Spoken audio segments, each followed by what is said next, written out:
চট্টগ্রাম শহরের গুরুত্বপূর্ণ সড়কগুলোতে আধুনিক ও আলোকিত করতে এলইডি বাতি স্থাপন কার্যক্রম শুরু করেছে চট্টগ্রাম সিটি কর্পোরেশন। রোববার বিকেলে নগরীর ৮ নম্বর ষোলক বহর ওয়ার্ডের আব্দুল হামিদ সড়কে বৈদ্যুতিক খুঁটি স্থাপনের মাধ্যমে স্মার্ট এলইডি বাতি স্থাপন প্রকল্পের উদ্বোধন করেন city mayor doctor Sadat Hossain. উদ্বোধনী অনুষ্ঠানে উপস্থিত ছিলেন চসিকের প্রধান প্রকৌশলী আনিসুর রহমান সোহেল, তত্ত্বাবধায়ক প্রকৌশলী জসিম উদ্দিন, নির্বাহী প্রকৌশলী শাফকাত বিন আমিন সহ অন্যান্যরা। চট্টগ্রামে পার্কওয়েজ হসপিটাল অ্যান্ড ডায়াগনস্টিক সেন্টারের উদ্বোধন করা হয়েছে। সোমবার রাতে নগরীর কে খান মোড়ে ডায়াগনস্টিক সেন্টারের উদ্বোধন করা হয়।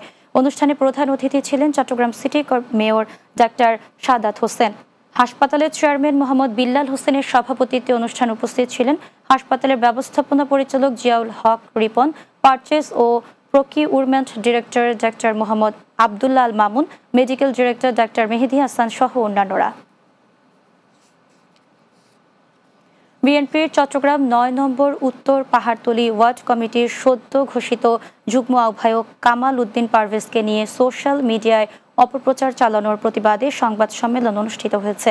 রোববার রাতে নগরীর বিশ্ব কলোনির সিডিএ রেল গেটের একটি হলরুমে এ সংবাদ সম্মেলন অনুষ্ঠিত হয়। এতে লিখিত বক্তব্য পাঠ করেন সদ্য ঘোষিত ৯ নম্বর ওয়ার্ড বিএনপির আহ্বায়ক কমিটির যুগ্ম আহ্বায়ক কামাল উদ্দিন পারভেজ। এ সময় উপস্থিত ছিলেন আকবর শাহ থানা বিএনপির সাবেক সহসভাপতি আবুল কালাম, সাবেক যুগ্ম সম্পাদক পলাশ চৌধুরী, ৯ নম্বর ওয়ার্ড বিএনপির আহ্বায়ক কমিটির যুগ্ম আহ্বায়ক আবুল বশর সহ অন্যান্যরা।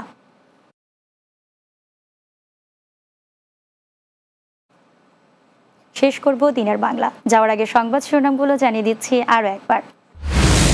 সরকারি নির্দেশের পর কাজে ফিরেছে